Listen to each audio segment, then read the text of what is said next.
The sun dipped below the horizon, casting a warm, golden hue over the bustling city. The evening was settling in, and the streets were alive with the usual hum of activity. In the heart of this city stood the prestigious Harwood Medical Center, known for its state-of-the-art facilities and renowned staff. Among its most respected physicians was Dr. Edward Harris, a cardiologist whose name was synonymous with excellence in the field. Dr. Harris was known for his tireless dedication to his patients, often staying late into the night to consult on complex cases or perform critical procedures. His reputation was built on years of hard work, compassion, and an unwavering commitment to his profession. Tonight, however, something was different. Inside the quiet confines of his office, Dr. Harris sat alone, his usually calm demeanor replaced with a rare, visible tension. Papers were strewn across his desk. Medical reports, patient files, and personal notes. He had been working on a particularly challenging case, and the weight of it seemed to be pressing heavily on him. Despite the pressing matters, his mind was preoccupied with other, more troubling thoughts. As the clock ticked past 7 p.m., the office phone rang, breaking the silence. Dr. Harris glanced at the caller ID, saw an unfamiliar number, and hesitated before answering. His voice, usually steady and reassuring, had a hint of fatigue as he greeted the caller. The conversation was brief and cryptic, leaving him more agitated than before. He ended the call, his brow furrowed in concern. At home, Emily Harris, Edward's devoted wife, was preparing dinner for the family. The aroma of a home-cooked meal filled their cozy kitchen, but tonight, Emily felt an unsettling sense of foreboding. Edward had been unusually distant the past few weeks, and his late hours at work were becoming increasingly frequent. They had planned a quiet evening together, but as the minutes ticked by, Edward still hadn't arrived. Claire Harris, their teenage daughter, was sitting in the living room, working on her homework. The television played softly in the background, but her focus was on her math problems. She glanced at the clock, and then at the front door, waiting for her father to come home. It was a routine she had grown accustomed to, but tonight her father's absence felt more pronounced. The front door finally opened, and Emily's heart skipped a beat. But instead of Edward, a uniformed police officer stepped into the foyer. His solemn expression and the official nature of his presence immediately raised a wave of anxiety in Emily. "Mrs. Harris?" the officer began, his voice steady but filled with a trace of unease. "I'm Detective Rachel Mitchell. I'm here to speak with you about Dr. Harris." Emily's heart pounded in her chest. "Is something wrong?" she asked, trying to keep her voice steady. The detective's expression was grave as she continued. "We're currently investigating a missing persons report. Dr. Harris has not been in contact with anyone since this afternoon, and we need to ask you some questions." The words felt like a punch to the gut. Emily's mind raced as she tried to process the implications. "But he's never been missing before. He's always been so reliable." Detective Mitchell nodded sympathetically. "We understand, but right now, we need to gather as much information as possible. Can you tell me if he mentioned anything unusual, or if there was anything out of the ordinary?" As the detective began her questions, Claire joined them, her face a mixture of confusion and concern. Emily's attempts to recall Edward's recent behavior became increasingly difficult under the weight of the situation. She remembered his stress, his secretive phone calls, and the unexplained absences. But amidst her worry and fear, there was a gnawing sense of unease, a feeling that something more sinister might be at play. Hours turned into a sleepless night as Emily and Claire waited anxiously for any news. The house was eerily quiet, with the only sound being the occasional creak of the floorboards and the distant hum of the city outside. Detective Mitchell promised to keep them updated and left to continue her investigation. As the night wore on, the initial shock began to wear off, replaced by a growing dread. Emily couldn't shake the feeling that something was terribly wrong. The image of Edward's smiling face, his reassuring voice, and the warmth of their family life seemed distant and unreal. She felt a profound sense of loss, as if a part of her world had been ripped away. Little did Emily know, the mysterious disappearance of Dr. Edward Harris was just the beginning of a dark and complex journey.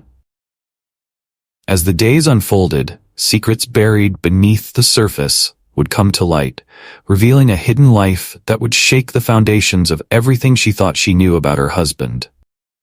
The search for Edward would become a quest for truth, exposing layers of deceit and betrayal that no one could have anticipated. The city of Charleston was known for its southern charm, its historic streets, and the gentle sway of the moss-draped oaks. But on that fateful evening, the city was overshadowed by an unsettling calmness. Edward Harris, a highly respected doctor, had vanished without a trace, leaving behind only a cloud of unanswered questions and a growing sense of dread. Emily Harris had gone to bed that night with an uneasy feeling. Edward's routine was so predictable that his absence was glaringly unusual. As the hours ticked by, her worry had deepened into a gnawing anxiety. She tried calling him repeatedly, but each call went straight to voicemail. Edward was known for his punctuality and reliability, qualities that made his disappearance all the more alarming. At 3 a.m., Emily could no longer bear the silence. She slipped out of bed and made her way downstairs. The house was eerily quiet, save for the ticking of the old grandfather clock in the hallway. Emily paced the floor, her mind racing through possible scenarios. Had something happened to Edward at the hospital? Could he have been involved in an accident or suffered a medical emergency? Determined to get answers, Emily decided to drive to the Harwood Medical Center, where Edward had been working late on a critical case. She dressed quickly, her movements tense and hurried. The streets were deserted, save for the occasional passing car, and the soft glow of streetlights cast long shadows across the road. When Emily arrived at the hospital, she was greeted by the sterile, cold atmosphere that marked the early hours of the morning. The front desk was manned by a night shift receptionist, a young woman with tired eyes who looked up with a mixture of surprise and concern. "Good morning," Emily began, her voice trembling slightly. "I'm Emily Harris. I'm looking for Dr. Edward Harris. He was supposed to finish his shift hours ago, but he's not home and I can't reach him." The receptionist's brow furrowed as she checked the computer. "Dr. Harris's shift ended at 11 p.m. He should have left by now. Let me check with the security office and see if there's any record of him leaving." Emily waited anxiously as the receptionist made a call. Moments later, Dr. Daniel Green, Edward's colleague and close friend, appeared. His face was drawn, his eyes betraying a mix of concern and confusion. "Emily, I'm so sorry. I just heard what happened. I was about to call you myself. I haven't seen Edward since his shift ended, but let me check his office and see if he left any notes or messages." Emily followed Dr. Green to Edward's office, her heart pounding. The usually immaculate space was in disarray. Papers were scattered across the desk, and Edward's personal effects were left untouched. The sight was disconcerting. Dr. Green turned to Emily, his expression grave. "This isn't like Edward. He's always meticulous about his work. I'll check the security footage to see if there's anything unusual." Emily nodded, trying to stay composed. The minutes felt like hours as they waited for the footage review. The video showed Edward leaving the hospital at 11:45 p.m. He appeared calm and focused, walking with a purposeful stride. There was nothing in his demeanor to suggest he was in distress. "This doesn't make sense," Emily said, her voice barely above a whisper. If something had happened, there would have been signs of struggle or distress. Why would he just disappear? Dr. Green shook his head. "I don't know. I'll talk to the night security staff and see if they noticed anything out of the ordinary." Emily felt a growing sense of dread as the hours passed. The hospital's staff and security teams worked tirelessly to gather information, but there were no additional leads or clues. The police were contacted, and Detective Rachel Mitchell was assigned to the case. Detective Mitchell arrived at the hospital with a sense of urgency. She was a seasoned investigator with a reputation for solving complex cases. She listened carefully as Emily and Dr. Green recounted the events leading up to Edward's disappearance. "We'll need to file a missing persons report," Detective Mitchell said, her voice steady. "We'll start by interviewing Edward's colleagues and checking any leads that might give us a clue about where he went or what happened to him." Emily felt a glimmer of hope, mixed with the heavy weight of despair. The reality of the situation began to settle in. Edward's disappearance was not just an isolated incident. It was the beginning of a complex and potentially dangerous situation. As the day broke, Emily returned home, her heart heavy with worry. Claire, their teenage daughter, was still asleep, unaware of the full extent of the situation. Emily sat in the living room, the house feeling colder and emptier without Edward. She tried to hold back her tears, focusing instead on the hope that the police would find her husband and bring him safely back. The investigation was just beginning, and with every passing hour, the mystery of Edward's disappearance deepened. Emily knew that the search for her husband would uncover more than just his physical whereabouts. It would also reveal hidden facets of his life that she had never imagined. The journey ahead was fraught with uncertainty, and the stakes were higher than she could have ever anticipated. The sun rose on Charleston, casting a warm glow over the historic city. But for Emily Harris, the new day brought no comfort. She paced her living room, the weight of uncertainty pressing heavily on her. The police investigation into Edward's disappearance had begun, and Detective Rachel Mitchell had started her inquiries. Emily clung to the hope that the police would unravel the mystery quickly. Detective Mitchell arrived early, her demeanor calm, yet resolute. She was dressed in a navy blue blazer and dark slacks, her dark hair pulled back into a neat bun. She exuded a quiet confidence that was both reassuring and intimidating. Emily greeted her at the door, trying to mask her anxiety. "Good morning, Mrs. Harris," Detective Mitchell said. "I'm going to need to ask you a few questions to help us understand the situation better. The more we know about Dr. Harris and his routines, the better our chances of finding him." Emily nodded and led Detective Mitchell to the living room. She felt a pang of guilt as she recalled the argument she and Edward had had the previous week. It had been about their daughter, Claire, and her future. Emily had felt Edward was being too demanding, and their conversation had escalated into a heated argument. The argument had ended unresolved, and now Emily wished she had handled it differently. Detective Mitchell took a seat and pulled out a notebook. "Let's start with the basics. Can you tell me about Edward's routine? When did he last see you, and when did you notice he was missing?" Emily swallowed hard, trying to steady her voice. "Edward left for work on the morning of the day he disappeared, just like any other day. He usually finishes his shift around 11 p.m., but he didn't come home that night. I tried calling him several times, but he didn't answer. When I went to the hospital, I found out he had left at around 11:45 p.m., but no one saw anything unusual. Did Edward mention anything to you about any problems at work, or any personal issues he might have been dealing with?" Detective Mitchell asked. Emily shook her head. "Not really. He seemed stressed lately, but he didn't go into details. He was always very focused on his work, but he never talked about any specific issues." Detective Mitchell made notes as Emily spoke. "We'll need to look into his work environment and his interactions with colleagues. Did Edward have any enemies or people who might have had a motive to harm him?" Emily thought for a moment. Edward was well respected in his field. He was a highly skilled surgeon and he had a lot of professional relationships. "I don't know of anyone who would have a reason to hurt him." Detective Mitchell nodded. "We'll investigate his professional and personal life thoroughly. For now, we'll need to speak with his colleagues and review the security footage from the hospital more closely.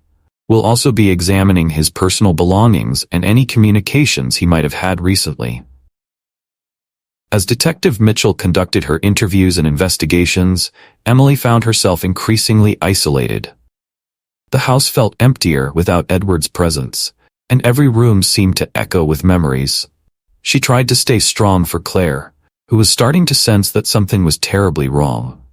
Claire had woken up to find her mother in a state of distress. Emily had explained that Edward was missing and that the police were working to find him. Claire was only 14, but she was perceptive and mature for her age. She hugged her mother tightly, her eyes filled with concern. "I know everything will be okay, Mom," Claire said softly. "Dad will come back. He always does." Emily tried to hold on to her daughter's optimism, but the uncertainty weighed heavily on her heart. She spent the day doing what she could to assist the investigation, providing any information that might help.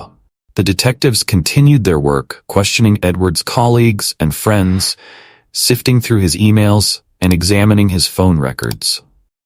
One of the first people Detective Mitchell interviewed was Dr. Daniel Green, Edward's close friend and colleague. Dr. Green was visibly shaken by Edward's disappearance and offered his full cooperation. "I can't believe Edward is missing," Dr. Green said, his voice filled with concern. "He was like a brother to me. We've worked together for years. I can't think of anyone who would want to hurt him."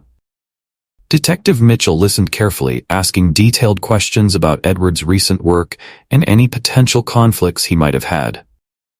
Dr. Green mentioned a recent case that had been particularly stressful, involving a high-profile patient. He also mentioned that Edward had been working on a groundbreaking research project that had consumed much of his time and energy. Detective Mitchell took note of this information, recognizing the need to explore these leads further. The research project, in particular, might hold clues that could shed light on Edward's disappearance. As the day wore on, the investigation continued to unfold. Detective Mitchell and her team worked tirelessly, following leads and piecing together Edward's last known activities. Emily tried to remain hopeful, but the hours stretched into days with no new developments. The sense of urgency grew as time passed. Emily's nights were restless, filled with worry and fear. She clung to the hope that the detectives would find answers soon, but each passing moment only deepened her anxiety. The mystery of Edward's disappearance was more than just a case. It was a personal tragedy that threatened to unravel the fabric of her life. With every new clue and piece of information, the investigation delved deeper into Edward's life, uncovering layers of complexity that Emily had never imagined. The path to finding her husband was fraught with twists and turns, and Emily knew that the journey ahead would be long and fraught with challenges. As the days continued to pass without any sign of Dr. Edward Harris, the investigation into his disappearance intensified. Detective Rachel Mitchell and her team worked diligently, delving deeper into every aspect of Edward's life. The mystery surrounding his sudden absence seemed to grow more complex with each passing hour. The focus of the investigation shifted towards Edward's professional life, particularly the recent case that had consumed much of his time. Detective Mitchell and her team reviewed the case files, seeking any clues that might indicate a motive or a potential suspect. They found themselves looking into a high-profile surgical procedure that Edward had performed on a wealthy businessman, Charles Donovan. Charles Donovan was a prominent figure in Charleston, known for his successful investments and philanthropic efforts. The surgery had been highly publicized, and Donovan had made a full recovery, but there were murmurs of complications and dissatisfaction that had surfaced in the months leading up to Edward's disappearance. Detective Mitchell arranged for an interview with Charles Donovan at his opulent mansion on the outskirts of the city. Donovan was a man in his mid-50s, tall and imposing with an air of authority. He greeted Detective Mitchell with a mixture of curiosity and guardedness. "Detective Mitchell," Donovan said, his voice smooth and cultured, "I understand you're investigating the disappearance of Dr. Harris. It's a shocking turn of events. How can I assist you?" Detective Mitchell took a seat across from Donovan in his lavish study.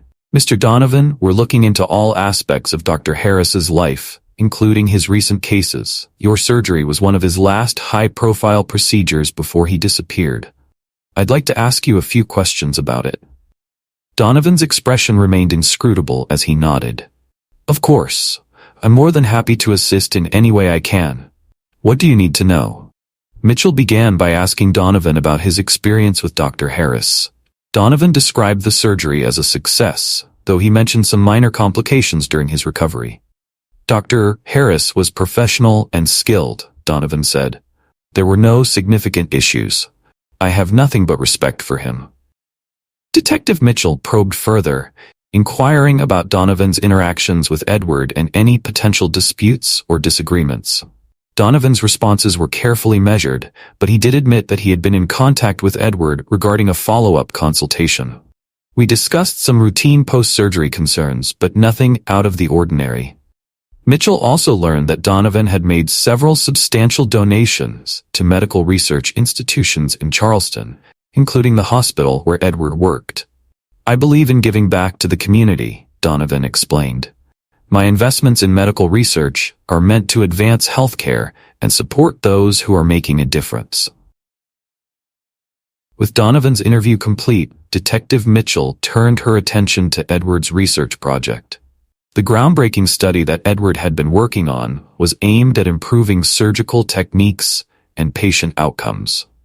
The project had garnered attention from several medical professionals and organizations. Detective Mitchell and her team accessed the project's files and found that it involved sensitive data and innovative approaches.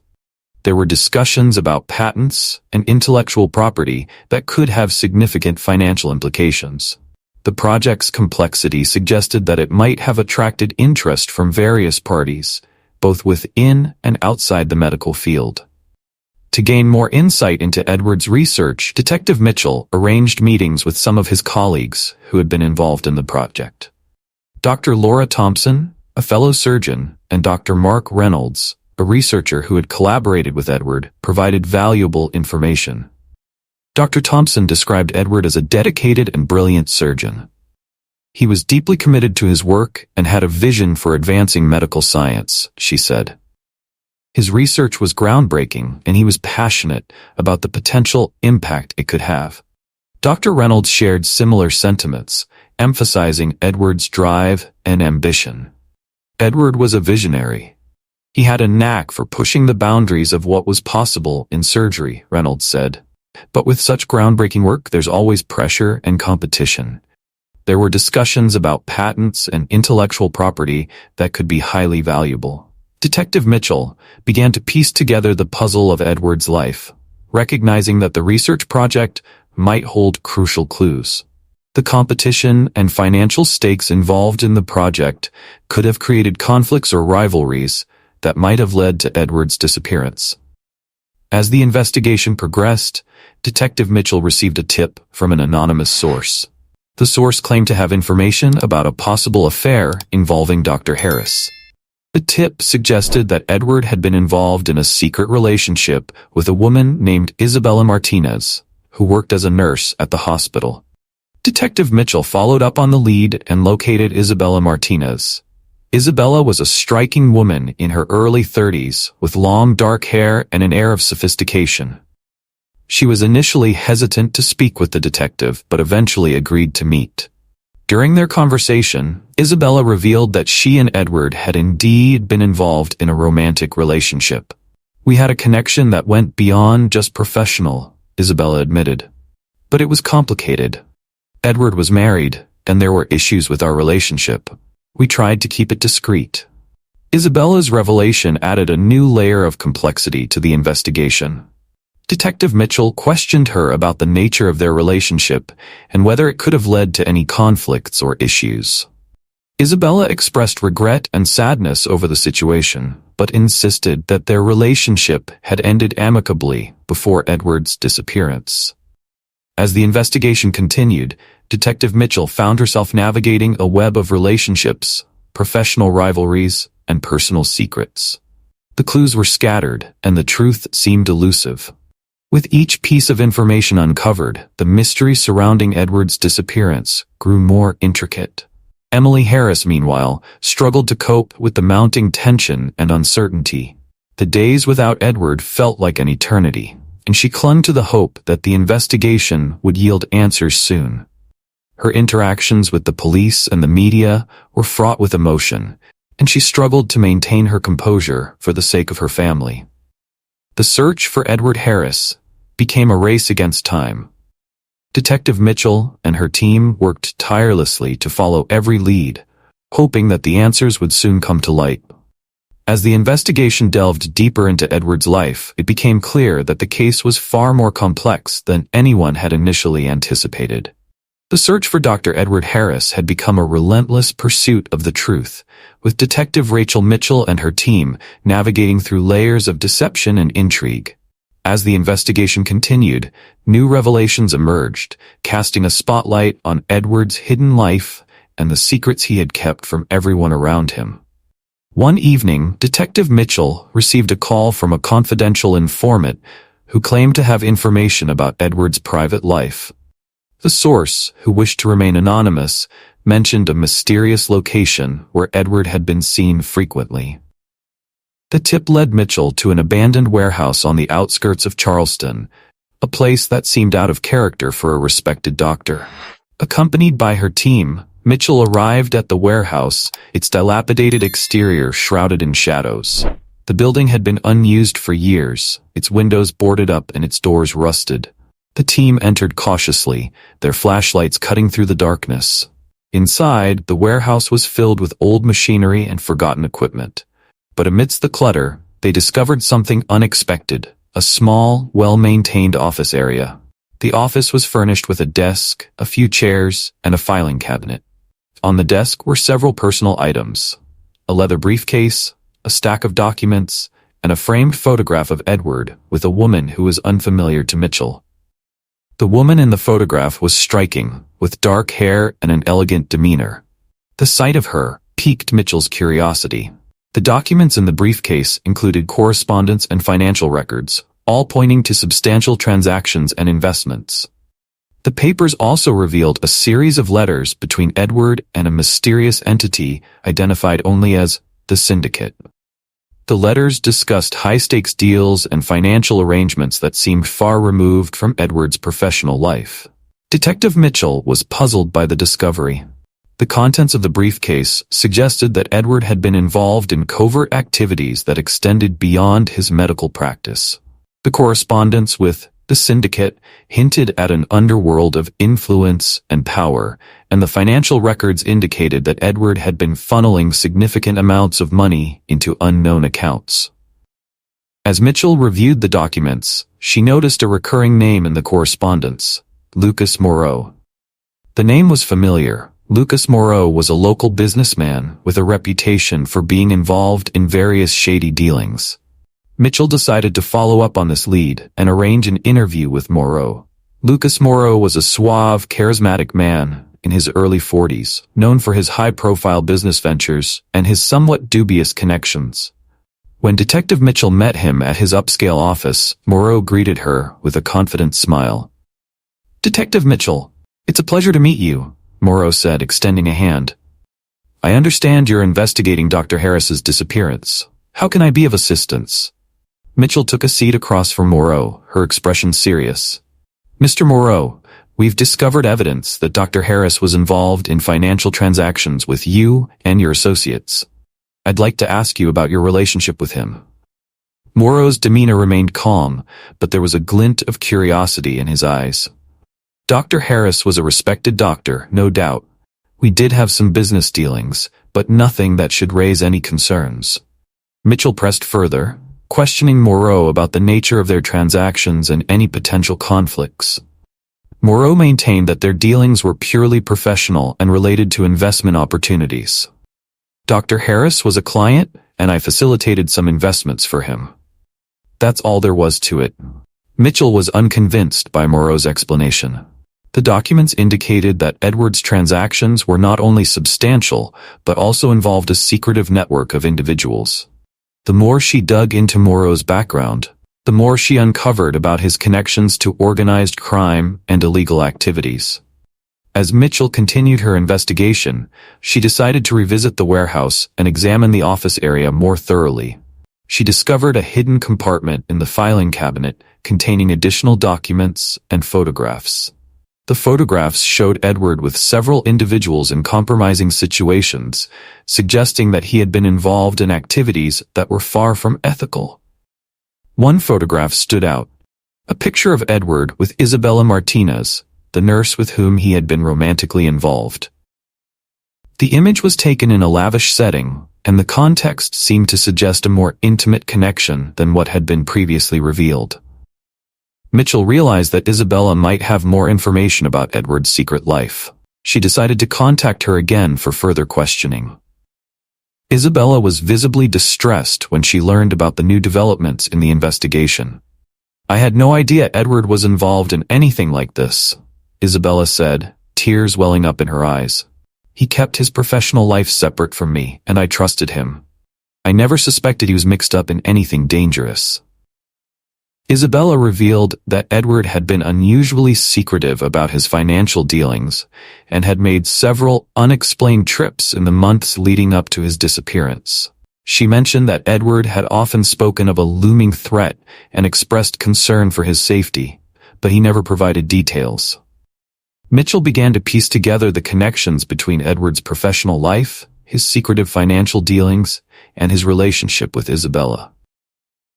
The evidence suggested that Edward had been entangled in a web of deceit, involving both personal and professional betrayals. The investigation into Edward's disappearance took a new turn as Detective Mitchell and her team continued to explore the connections between the various elements of the case. The discovery of Edward's hidden life and the secrets he had kept from those closest to him raised more questions than answers. The more they uncovered, the more the mystery seemed to deepen. As Mitchell delved into the layers of deception, she faced mounting challenges and obstacles.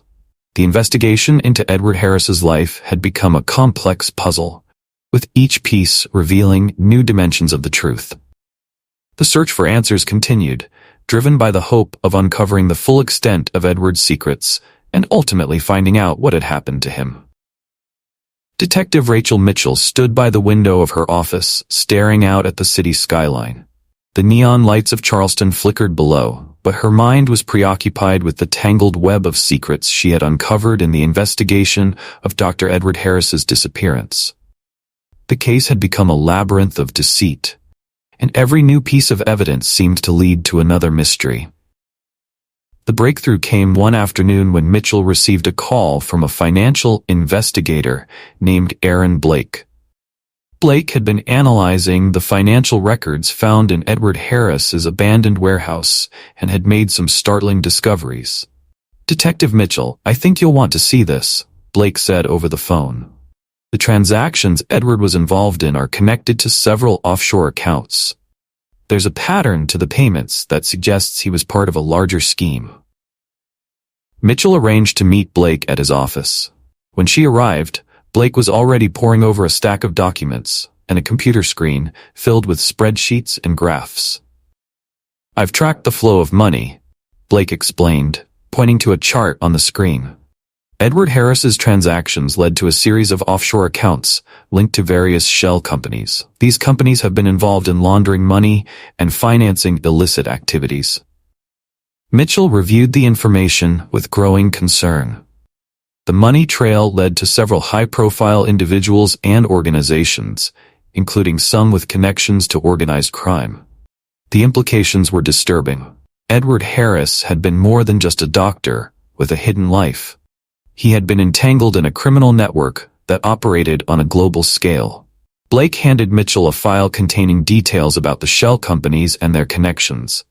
One name stood out: Victor Russo, a notorious figure in the world of organized crime.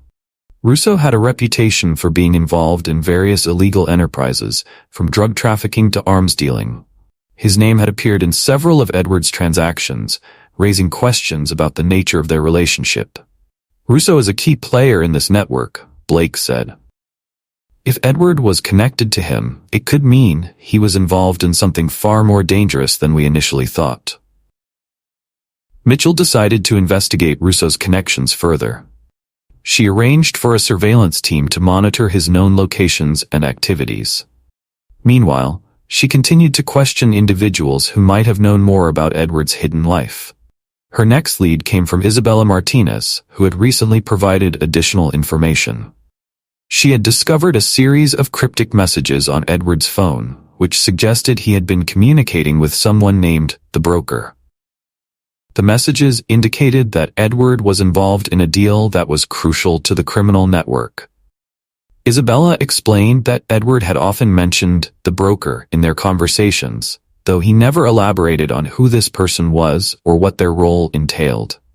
The messages on his phone were a series of encrypted texts that Isabella had managed to decode, revealing discussions about a high-stakes transaction and a meeting scheduled for a specific date. Mitchell decided to track down this mysterious broker. With the help of her team, she traced the phone number used in the encrypted messages and discovered that it was registered to a private investigator named Linda Hart.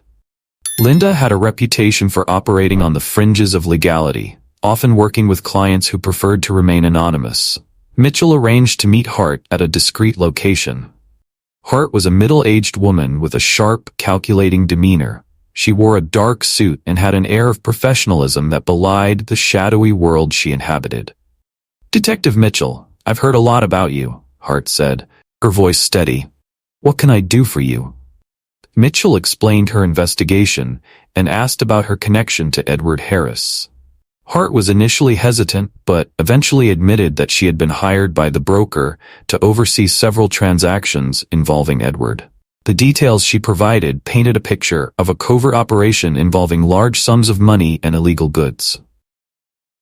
According to Hart, the broker was a pseudonym for a figure who operated behind the scenes, orchestrating deals and maintaining the delicate balance of the criminal network. Edward had been one of many intermediaries, facilitating transactions and managing finances for Russo's organization.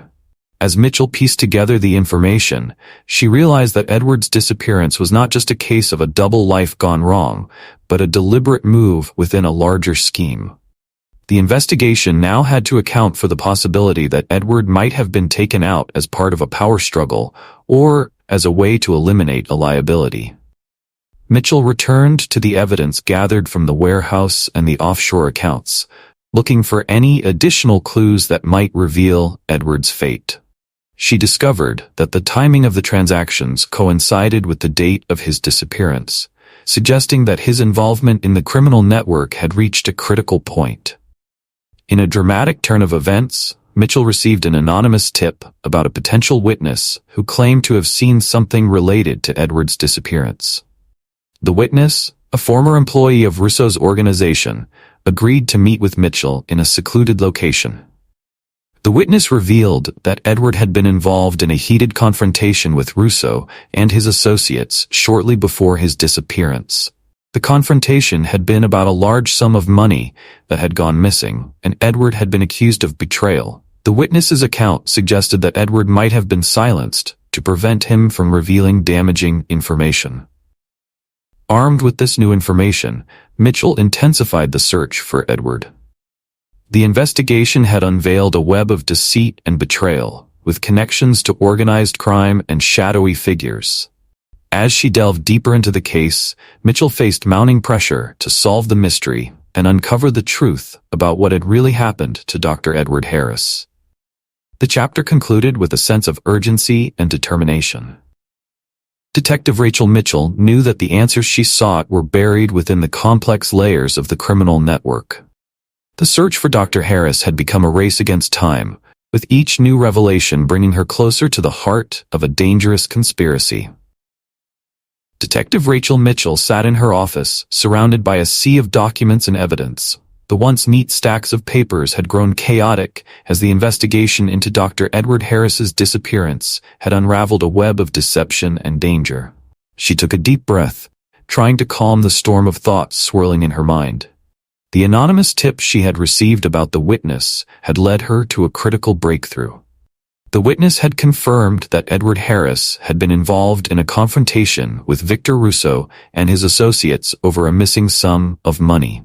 The revelation had shifted the focus of the investigation from a simple missing person case to one fraught with high stakes and treacherous motives. Mitchell had gathered her team to review the latest developments. They were piecing together the final threads of the case, trying to understand the full extent of Edward's involvement and the potential consequences of his disappearance. The revelation about the missing money had pointed them towards a hidden stash of documents and records. The documents had been found in a safe house linked to Russo's organization. They detailed transactions, codes, and contacts that had the potential to expose the entire network. Among these documents were several that mentioned a secret meeting scheduled for a specific date and location, a meeting that had been abruptly canceled. Mitchell reviewed the documents and noticed a pattern in the transactions that hinted at a possible motive for Edward's disappearance. It seemed that Edward had been caught in a crossfire between factions within Russo's organization. The missing money had created rifts among the leaders, and Edward's role as a financial intermediary had made him a target. The encrypted messages on Edward's phone had also hinted at a rendezvous with a mysterious figure known as the broker. The The broker's identity remained unknown, but the documents suggested that this figure was central to the transactions and conflicts within the organization. Mitchell decided to follow up on a lead regarding the broker. She arranged a meeting with Linda Hart, the private investigator who had previously provided information about the transactions. Hart had been reluctant to divulge more details, but had agreed to help Mitchell if it meant bringing the truth to light. The two met in a nondescript cafe, away from prying eyes. Hart appeared more guarded than before, her eyes scanning the surroundings as she sipped her coffee. "I've been digging into the broker," Hart said quietly. "I've found some connections that might be relevant. It seems that the broker had a significant role in orchestrating the transactions and managing the hidden assets, but there's a twist. The broker might be closer to Edward than we initially thought." Mitchell leaned in, intrigued. "What do you mean?" Hart pulled out a folder containing new information. "It appears that the broker was in regular contact with Edward. There were discussions about a high-profile deal involving a large sum of money. The documents suggest that Edward was working closely with the broker to finalize this deal." Mitchell studied the documents and saw that the broker's communication with Edward had been intense and frequent. The deal in question involved substantial financial assets, and Edward had been tasked with ensuring its success. The information painted a picture of a secret arrangement that went beyond Edward's professional life. It suggested that Edward's disappearance might have been linked to a failed deal or a betrayal within the organization. Hart continued, "There's a connection between the broker and a series of high-stakes transactions that were never completed. The last message from Edward's phone mentioned a critical meeting with the broker just before he disappeared." Mitchell's mind raced as she considered the implications. If Edward had been involved in a deal that had gone awry, it could explain his disappearance. The failure of the deal might have triggered internal conflicts, making Edward a liability. Mitchell decided to trace the last known location of the broker. The investigation led her to a series of encrypted communications that revealed the broker's whereabouts. It appeared that the broker was scheduled to meet with a contact in a remote warehouse on the outskirts of town. Mitchell and her team prepared for the operation. They conducted surveillance on the warehouse, hoping to catch a glimpse of the broker or gather additional clues about Edward's fate. The night of the operation arrived. Mitchell's team positioned themselves strategically around the warehouse, their equipment ready for action. The warehouse, a dilapidated structure surrounded by overgrown vegetation, looked desolate, but held secrets that could unravel the entire case. As Mitchell watched from a distance, she saw a figure approach the warehouse, a figure that matched the description of the broker. The figure entered the building, and Mitchell's team moved into position to observe. Inside the warehouse, Mitchell and her team discovered a hidden room filled with documents, cash, and evidence of illicit activities. The room had been used for secret meetings and transactions, and it was clear that the broker had been operating from this location. Mitchell's heart raced as she sifted through the documents, looking for any clue about Edward's whereabouts. Among the papers, she found a journal that detailed the events leading up to Edward's disappearance. The journal revealed that Edward had been in a high-stakes negotiation with the broker and had discovered a critical piece of information about the criminal network. The journal entries suggested that Edward had uncovered evidence of a planned betrayal within the organization and had intended to expose it. The betrayal had involved a plot to eliminate key figures who were seen as threats to Russo's control. Edward's knowledge had made him a target, and his disappearance had been orchestrated to silence him. Mitchell's discovery revealed why Edward had vanished, exposing a deadly game of power and deceit. With crucial evidence from the warehouse, she acted quickly, coordinating with her team to secure it for further investigation. The chapter ended with a sense of urgency. Mitchell had uncovered a significant piece of the puzzle, but knew the case was far from over. The search for Dr. Edward Harris had unveiled a complex web of secrets, and she was determined to unravel the conspiracy. As night fell, Mitchell's team approached the warehouse where they believed the broker would meet his contacts. The location was isolated and cloaked in darkness, heightening the tension. With a meticulously reviewed operation plan, they aimed to apprehend the broker and potentially locate Dr. Harris. As vehicles arrived, Mitchell signaled her team to move in quietly. Inside, they navigated the dimly lit warehouse and overheard the broker discussing high-stakes deals with key players from Russo's organization. Just as they prepared to confront him, a commotion outside provided an unexpected distraction. Seizing the opportunity, Mitchell signaled her team to advance, and they burst into the room, guns drawn. "Freeze! Police!" Mitchell commanded, igniting chaos as criminals scrambled. The broker attempted to flee, but was quickly apprehended. As Mitchell confronted him, he remained silent, but hinted that the situation was bigger than she realized. Mitchell pressed for information about Dr. Harris, knowing the arrest was just a step in a larger investigation. While the team collected evidence, Mitchell received an update linking the broker to illegal transactions and confirming a plot against Dr. Harris. The broker eventually revealed a hidden location where Harris had been held captive. Acting swiftly, Mitchell's team located a secluded cabin and rescued Harris, who was weakened but alive. As dawn broke, they transported Harris back to the city, marking a significant milestone in their investigation. However, Mitchell recognized that the journey was far from over. The case had unveiled a complex web of corruption, and many challenges still lay ahead. With Dr. Edward Harris safe and the broker apprehended, Detective Rachel Mitchell and her team entered the final phase of their investigation into the criminal network. At a morning briefing, Mitchell emphasized the urgency of dismantling the organization, securing evidence, and ensuring Harris's safety. Detective Carlos Ramirez updated the team on the analysis of documents revealing money laundering and bribery within the organization. Harris, recovering and eager to help, disclosed that the true mastermind was Victor Russo, who operated secretly. He identified Russo's primary residence, a heavily guarded mansion in the countryside, as their best lead. Mitchell's team meticulously planned a raid on Russo's mansion. As night fell, they approached the imposing estate, equipped for stealth. They neutralized guards and searched the mansion, uncovering evidence of Russo's illegal activities, including documents and cash. When Mitchell found Russo in his study, she arrested him, marking a significant victory. Back at the station, Russo faced overwhelming evidence against him.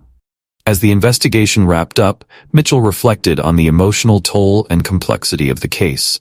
Harris's safety was assured, and the network had been dismantled. Before Harris returned to his life, Mitchell thanked him for his cooperation. With a sense of closure, she reaffirmed her commitment to justice as the dawn of a new day brought hope and renewal. With Victor Russo's arrest and the dismantling of his criminal empire, the city began to heal, though the fallout was significant. Detective Rachel Mitchell faced the challenge of addressing the aftermath, both personally and professionally. The media frenzy surrounding Russo's arrest intensified, with headlines about the scandal involving Dr. Edward Harris, leaving Mitchell surrounded by reporters seeking details.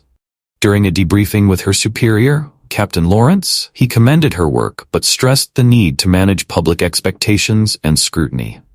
Mitchell agreed to hold a press conference to clarify the investigation's conclusions, emphasizing that all key individuals were apprehended and that Dr. Harris was a victim. Meanwhile, Dr. Harris was slowly regaining his sense of normalcy. During a visit from Mitchell, he expressed gratitude for her support while acknowledging the emotional toll of the ordeal. The revelations about his involvement in the criminal network had shaken community trust, prompting Mitchell to engage in outreach efforts to restore public confidence. As weeks passed, Mitchell reflected on the case's complexities and the lessons learned. Harris decided to use his experience to advocate for crime victims by starting a support group, while Mitchell found renewed purpose in her work.